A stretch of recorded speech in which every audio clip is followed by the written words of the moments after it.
우리가 계속해서 보는 이 초대교회의 예수 그리스도는 누구신가? 골로새서 1장 13절로부터 크게는 약 23절까지 계속되는 주님에 대한 그 찬송의 노래를 우리가 살펴보고 있습니다. 먼저는 그로 말미암아 구속, 속량, 곧 제사함을 받았다. 그래서 우리가 그의 사랑의 아들의 나라로 옮겨졌다. 이것을 우리가 지지난주에 봤고, 그래서 그분은 구속주 하나님이시고 또 구속 중보자시고, 그리고 지난주에는 그는 모든 피조물보다 먼저 나신 분이고 만물이 그에게서 그리고 그로 말미암고 그를 위하여 모든 만물이 지어졌다. 그래서 창조주시고 창조 중보자시다. 그리고 다시 오늘 말씀에 교회의 머리시라 이렇게 말씀하고 있습니다. 다시 구속주 그리스도, 그리고 그가 만물과 함께 썼다 해서 사실 구속주와 창조주가 이제 이곳에서 같이 등장하는, 그래서 먼저 구속주를 노래하고 창조주를 노래하고 구속주, 창조주 이렇게 노래한데, 특별히 오늘 말씀은 교회의 주가 되신다. 교회의 주는 1차적으로 당연히 바로 구원받은 백성들, 구속주를 이야기하죠. 그러나 우리가 크게 봤을 때는 새하늘과 새 땅이 예루살렘 성전, 새 예루살렘, 끝내는 구속과 이 창조가 끝내는 다 하나로 완성되는, 그걸 우리가 알 수가 있어요. 그래서 새하늘과 새 땅은 모든 것들이 다 구속을 노래하고 구원의 은총. 그때는 뭐 일반 은총이다 특별 은총이다 이렇게 나눌 것이 아니라 그때는 구원받은 백성만 새하늘과 새 땅에 살기 때문에 끝내는 이 구속과 이 창조가 다 크게는 구속의 완성이지만 그 안에는 창조의 완성이 포함되는, 어떤 창조의 완성이 따로 일어나고 구속의 완성이 따로 있고 그게 아니라 그게 바로 마지막에 새 예루살렘, 새하늘과 새 땅, 그런 것을 볼 수가 있어요. 그러니까 넓게 보면 우리는 창조의 완성에 교회가 들어가는 게 아니라 교회의 완성에 창조가 들어오는 거예요. 교회의 완성에 창조가 들어온다고요. 이게 우리 영화예요. 우리는 지금 모든 시각을 일반 은총 안에 사실상 구원 은총을 집어넣는 그런 삶을 이 땅에서 살아요, 사실. 우리가 아침에 일어나서 버스를 타고 밥을 먹고 또 어느 기구에 속하고 질서를 지키고 법에 매이고 다 그 일반 은총의 영역이에요. 그 가운데 우리는 구속의 그런 모습이에요. 사실 본질은 우리가 내가 사는 것이 아니라 특별 은총으로 살지만, 그러나 구원의 완성의 단계에서는 이제 특별 은총 안에 다 들어오는 거예요. 특별 은총 안에. 다 특별 은총 안에. 그래서 뭐 특별 은총 외에 뭐 그때는 일반 은총 그런 개념이 아니라 그게 영화 단계라 이 말이에요. 모든 것들이. 그래서 새하늘과 새 땅에서 구원의 완성 가운데, 그래서 우리가 이 교회라는 개념을 창조라는 개념과 연결시키는 거, 이게 이제 오늘 제가 처음에는 한 18절에서 20절까지 본문을 삼으려다가 너무나 귀한 말씀이라 오늘은 18절만 보고 그렇게 우리가 봐야 되겠다. 또 지난주에 사실상 17절 부분도 우리가 덜 증거했거든요. 시간이 없어서.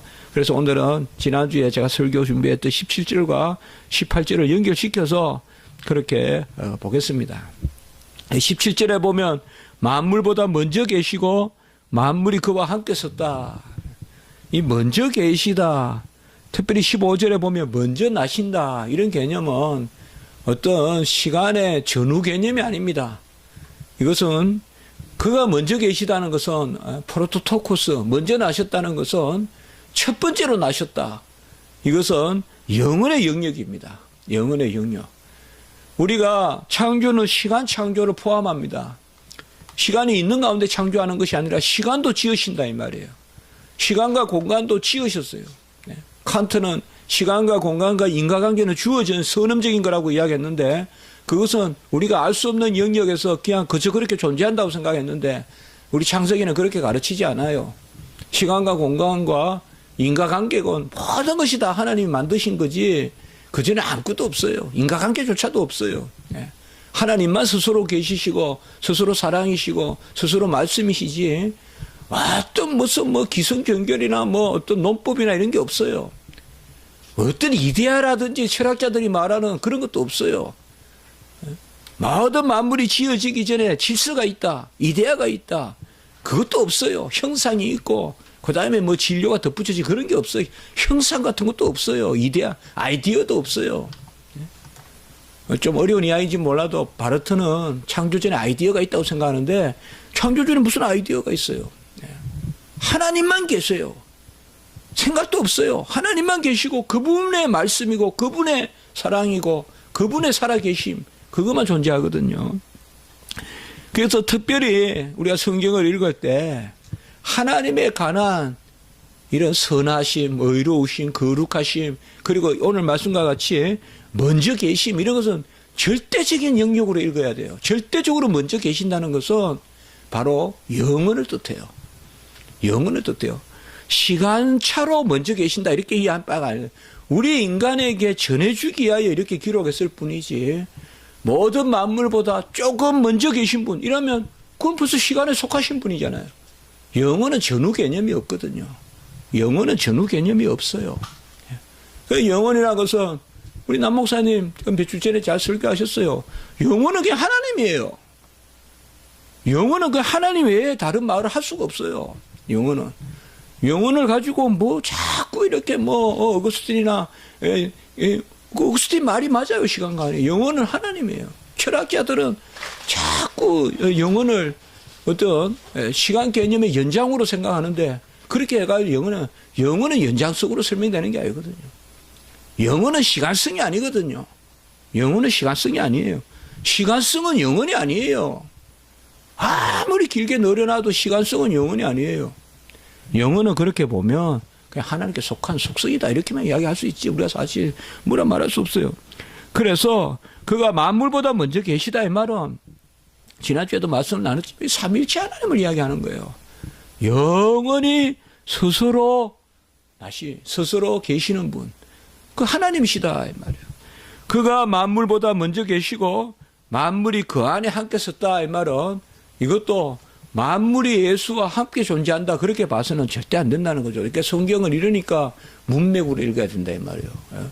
이런 거 한 구절 가져와 가지고 무슨 철학을 좀 공부했다 하면서 이런 거 가지고 주의하고 해석하고 그러면서 그냥 철학적 해석을 가해 가지고 이런 한 구절 가지고 설명하고 또 그걸 쫓아다니고 그렇게 하면 안 된다. 성경은 전체를 읽어야 되거든요. 그래서 문맥 안에서 읽어야 된다 이 말이에요. 그래서 예수 그리스도는 영원히 계신 하나님의 아들이시고 그는 스스로 계시고 그가 만물을 지으셨다.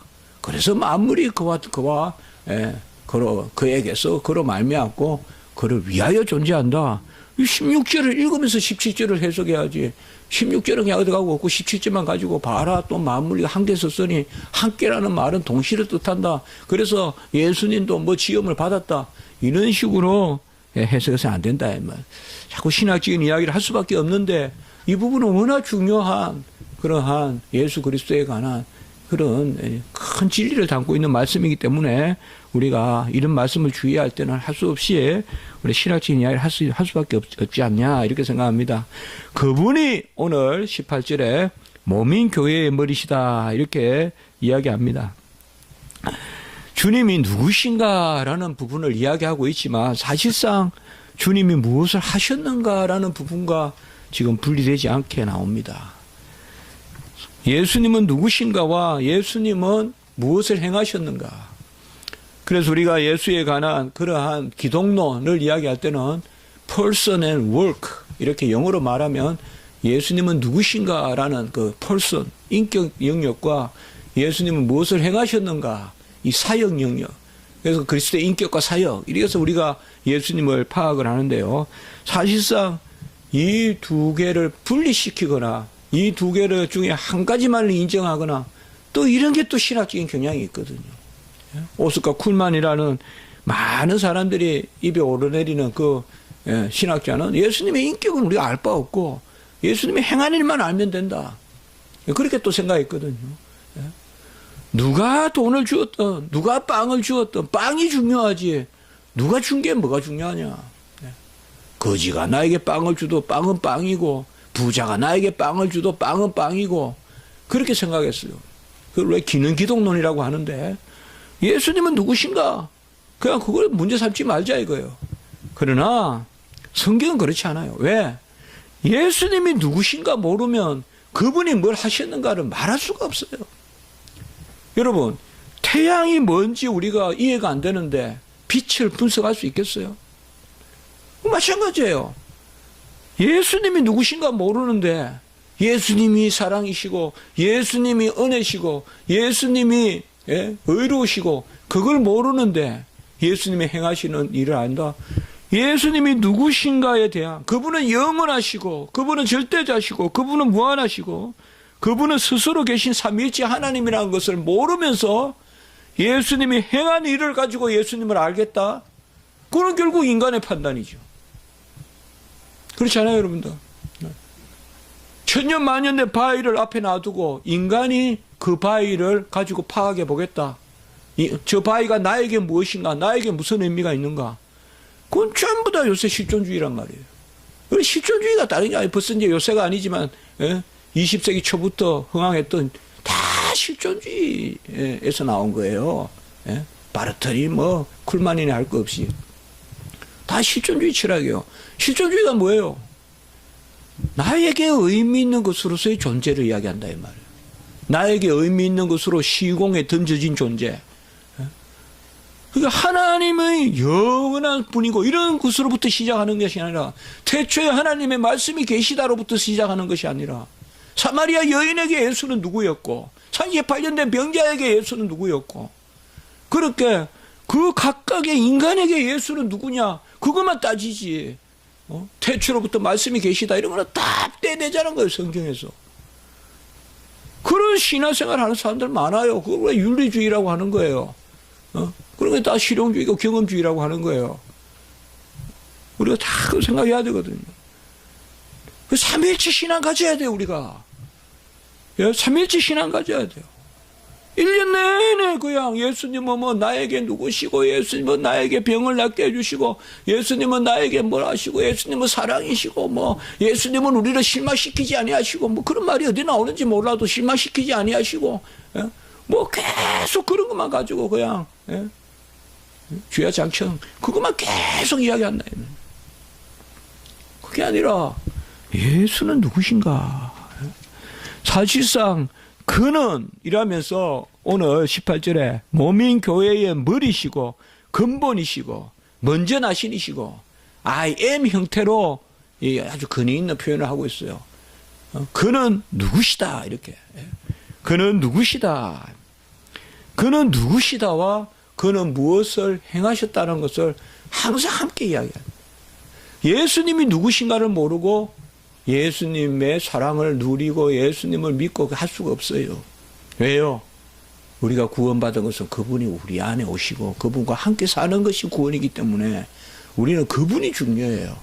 그분의 손에 들린 게 중요한 것이 아니라 그분이 무엇을 주시는 게 중요한 것이 아니라 그런 삶을 그런 오병이어가 중요한 것이 아니라 오병이어의 기적이 중요한 것이 아니라 그분 자신이 중요한 거예요. 그걸 표적이라고 하잖아요, 우리가. 표적은 뭐예요? 기적을 통하여서 그분을 드러내는 것을 표적이라고 그런단 말이에요. 예수가 누구신가를 드러내는 기적을 표적이라고 한다. 세메이온 표적이라 한다 이 말이에요. 예수는 누구신가? 그거 안에서 다 녹아 들어야 돼요. 사마리아 여인이 예수가 떠주는 물을 가지고 기뻐한 게 아니잖아요. 예수님이 뚜레박에서 물 한 컵 떠줘서 야 시원하다 좋은 사람 만났다. 그 정도 예수를 만난 게 아니잖아요. 사마리아 여인이. 사마리아 여인은 메시아를 만났다 했잖아요. 하나님의 아들이 이 땅에 오신 메시아. 메시아가 누구예요? 하나님의 아들이 사람의 아들이 되셔서 약속된 메시아가 오셨다. 물동이를 던져놓고 가잖아요. 그분이 누구신가를 증거하잖아요. 그분이 누구신가. 그분은 몸인 교회의 머리다라고 이야기했어요. 머리라는 말은 언약의 주가 된다라는 뜻이죠. 언약에는 항상 머리가 있는데 바로 예수 그리스도가 언약의 주다. 이 머리가 바로 대표다 이 말이에요. 그의 의로 우리가 구원을 얻는다 이 말. 한 사람으로 사망이 들어오고 한 사람으로 말미암아 우리가 의롭다 여김을 받는다. 그래서 머리라는 말은 언약적 개념이다. 철저히 언약적 개념이다. 그가 언약의 대표로 첫 번째 아담이 인류의 머리로 언약을 체결해서 타락을 했다 이 말이에요. 그래서 모든 인류가 사망에 이르게 돼 12절 5장 12절 로마서에. 그러나 둘째 아담 예수 그리스도 그가 이제 의를 이루심으로 머리로서 대표의 원리 그가 대표가 되심으로 이제 우리가 모두 구원에 이른다. 교회는 그리스도의 몸이라고 했는데 이 몸은 우리가 성육신을 생각할 수 있고 성찬을 생각할 수 있죠. 그러니까 예수 그리스도의 몸이 교회라고 했을 때 이것은 이미 성육신을 전제하는 것이고 신약을 전제하는 것이고 그리고 예수님이 이 땅에 오셔서 다 이루심을 뜻하는 거예요. 구약에서 이런 표현은 우리가 볼 수가 없어요. 신약에서 교회는 그리스도의 몸이다. 구약에는 그 포피를 쪼개서 포피를 잘라서 8일 만에 할례를 거행하고 그 표징으로 선민의 표를 삼았다면 선민을 제시했다면 이제 신약 시대 때는 우리의 살을 빼서 되는 게 아니라 예수 그리스도의 몸에 동참해야 된다 이 말이에요. 예수 그리스도의 몸에 동참해야 된다.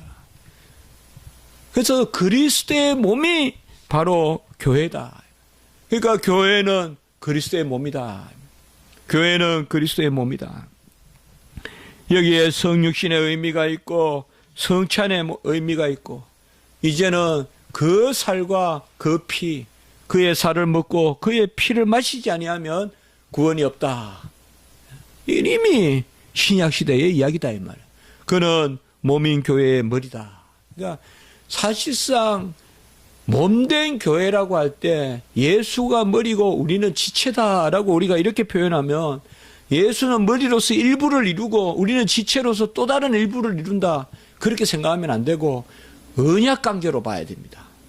예수는 머리고 우리는 지체라고 할 때 예수는 저쪽에 머리고 우리는 이쪽에 지체다 이렇게 생각하시면 안 되고 예수 안에 있는 우리 예수의 의로 우리가 살아가는 우리 그러니까 언약 개념으로 봐야 된다 이 말.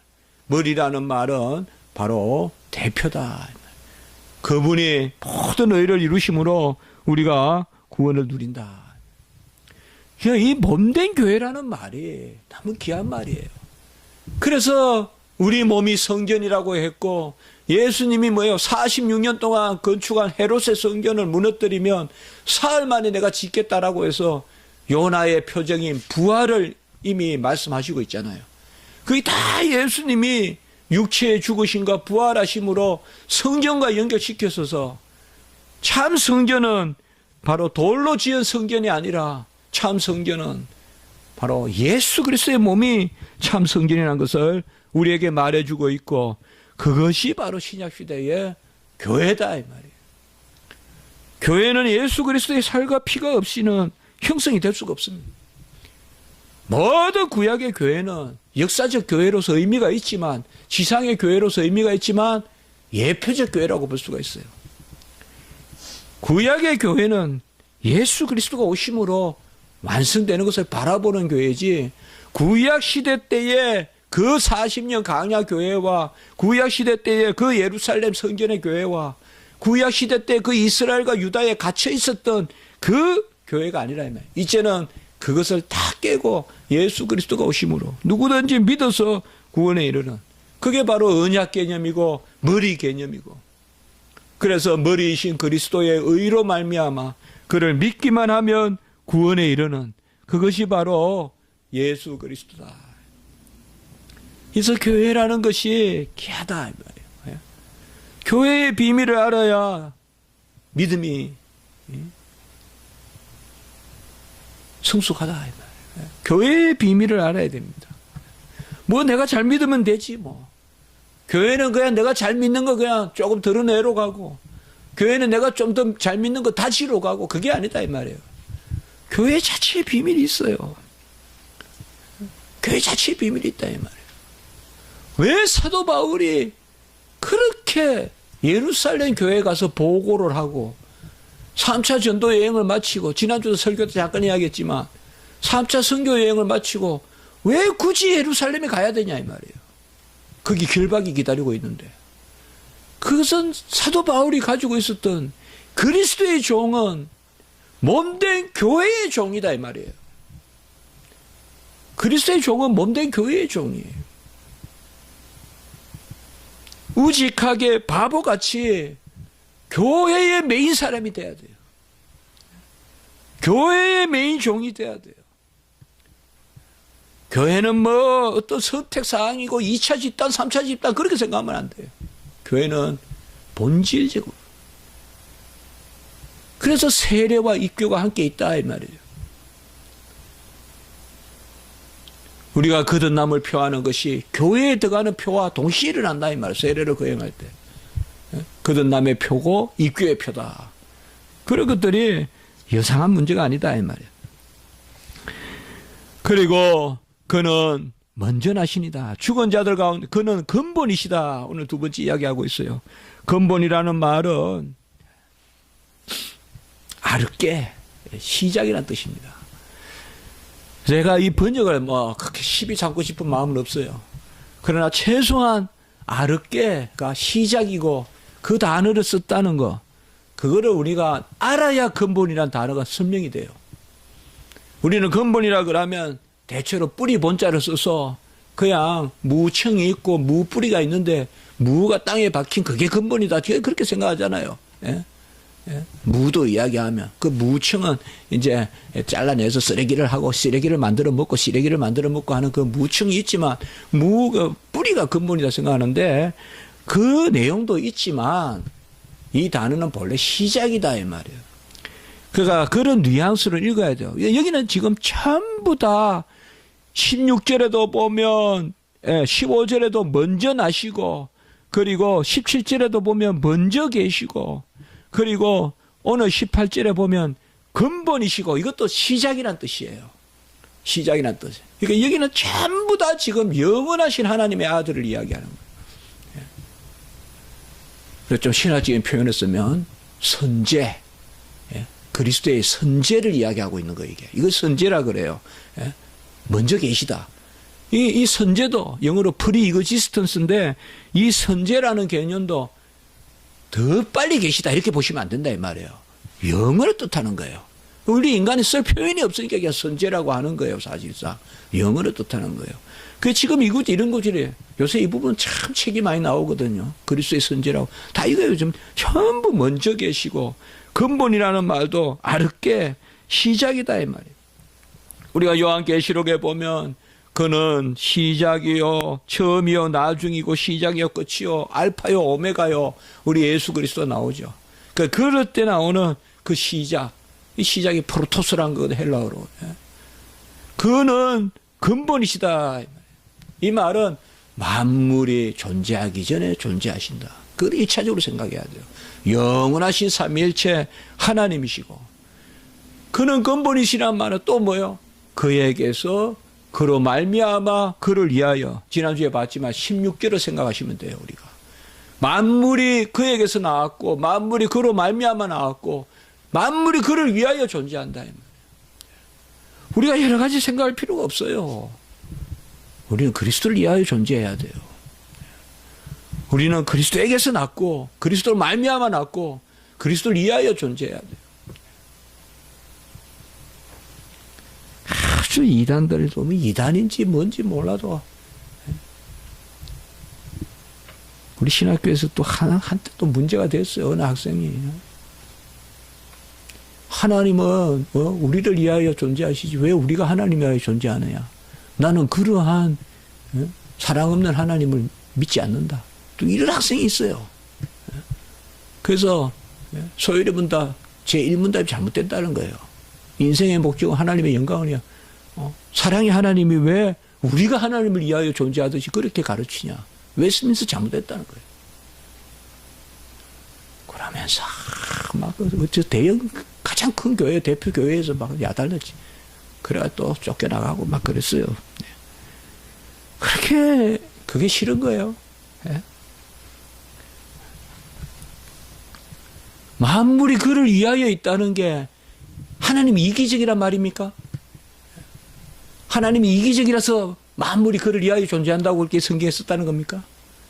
그 정도밖에 안 돼가 어떻게 신앙생활 합니까? 우리가 그를 위하여 있을 때 그게 나에게 유익한 거죠. 만물이 그를 위하여 봉사할 때 그게 내 인생의 가치죠. 그를 위하여 우리가 존재한다는 자체가 감사한 일이죠. 그가 만물의 근본이요. 근본이란 말은 실체라는 뜻이고 근본이란 말은 시작이 아니다. 시작이다 이 말이에요. 그러니까 만물이 그로부터 시작되고 그에게서 나오고 그로 말미암고 그 근본이 바로 죽은 자들 가운데서 먼저 나셨다. 참 보세요. 여기에 묘하게 지금 묘하다기보다 아주 귀하게 연결시키고 있어요. 그는 근본이란 말은 태초에 계신 분이 이제 죽은 자들 가운데 첫 번째 열매가 되셨다 이 말이에요. 그러니까 태초부터 계신 아르케 비기닝 시작이신 분이 죽은 자들 가운데서 첫 열매가 되셨다 이 말이에요. 죽은 자들 가운데서 먼저 나시니다. 이 먼저 나신 이는 15절에 우리가 지난주에 봤던 15절에 먼저 나셨다. 이걸 우리가 어떻게 해석하자 그랬죠? 먼저라고 하지 말고 첫 번째 나셨다. 프로토토코스, firstborn. 정관사 더를 썼어요. 영어로는.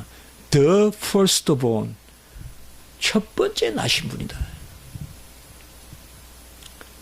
제가 번역한다면 더 의논을 해봐야 되겠지만 제가 무슨 자의적 그건 아니지만 제안을 해본다면 이것은 첫 번째 나신 분으로 번역하면 좋겠다. 먼저 나셨다 그러면 조금 먼저 나셨다. 물론 먼저를 첫 번째로 생각하면 되지만 왜 첫 번째 나셨다고 하면 안 좋냐. 첫 열매 아니면 첫 열매라는 표현을 쓰잖아요. 먼저 된 열매라고 안 하잖아요. 그리고 좀 여기는 지금 아까 제가 이야기했죠. 그리스도가 영원히 계시다. 선제, pre-existence. 영어 표현도 참 약해요. pre, 이전에 존재한다. 선제인데 이렇게 표현해 놓은 거예요. 근데 그런 영어 표현을 비슷하게 하려고 먼저 났다 하는데 그렇게 하지 말고 첫 번째 나셨다. firstborn. 그렇게 하는 게 좋다. 이 말이에요. 신학에서도 이렇게 그런 말 쓰는데 그는 첫 번째 나신 분이요. 만물의 어뜸이 된다. 그렇게 말하고 있습니다. 어뜸이 된다는 말도 이것도 라틴어로 프라테우라고 해서 첫 번째가 된다. 이런 의미가 있어요. 그래서 오늘 여하튼 지금 골로새서의 이쪽 부분의 말씀은 뭘 알 수가 있느냐 결론적으로 철학자들에 대한 변증이에요. 지금 헬라 철학자들은 이데아 사상 플라톤의 영향을 받아가지고 다 영지주의자든 뭐든 다 서구에는 그 사상이 있어요. 이 사상이 없어요. 만물 이전에 하나님이 계시다는 사상은 철학에는 없어요. 지금 그것을 변증하는 거예요. 지금 그런 의미로 지금 골로새서가 중요한 거예요. 골로새서 이 부분이. 그러니까 먼저 계시다 이 말이에요. 그는 만물이 지어지기 전에 계시다 이 말이에요. 이데아고 뭐고 아무것도 없을 때 계시다 이 말이에요. 그분은. 그것을 지금 이야기하는 거예요. 그래서 오늘 여기 나오는 18절에 나오는 근본이란 말, 먼저 나시다는 말, 어뜸이란 말, 세 가지 다 영원하다는 뜻이에요. 세 가지 다 영원하다는 뜻이에요. 사실.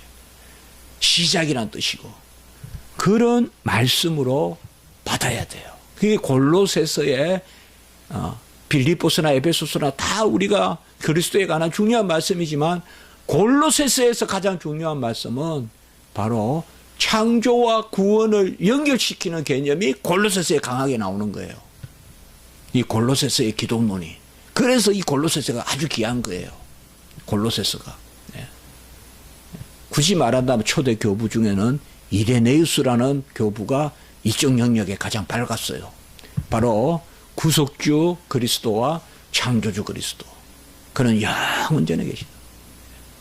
이걸 안 믿어요. 신신학자들은. 안 믿는다고요, 이것을.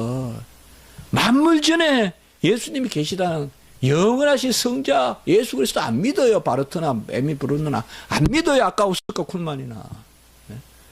그가 뭘 했고 그가 나에게 무슨 의미고 이데아 같이 생각한다고요. 예수 그리스도의 영원한 존재를. 그게 아니라 그는 근본이요 그 어뜸이요 오늘 그 아르게 아까 나오는 동사 시작이 된다. 이런 것들을 우리가 생각해야 됩니다. 기독교의 신앙은 그리스도의 신앙이고 그리스도의 신앙은 그리스도를 바로 알아야 됩니다. 그리스도를 바로 알고 사실 바로 알면 다 되는 거죠. 그리스도가 누군가 알면 다 되는 거죠. 그리스도가 누군지 알면 그의 영향 안에 있는 거죠. 그리스도가 누군지 모르면 그 영향 아래 있는 거 아니죠. 그건 거짓말이죠. 네, 기도드리겠습니다.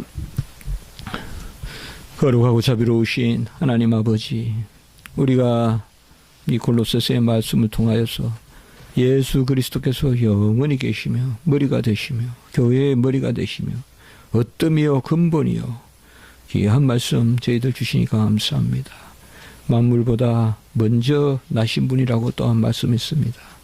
하나님 아버지, 예수님을 바로 알게 하시고 믿음의 주요 온전케 하시는 예수를 깊이 생각하는 그런 저희들이 되게 하시고 그리스도만 자랑하게 하시고 그리스도를 아는 지식으로 기뻐하게 하시고 모든 것을 분투화내버리고 십자가만을 그 도만을 전하는 저희들이 되게 해주시고 우리 교회가 이제 아버지여 이번 주 다음 주 예배로 이곳을 떠나게 됩니다.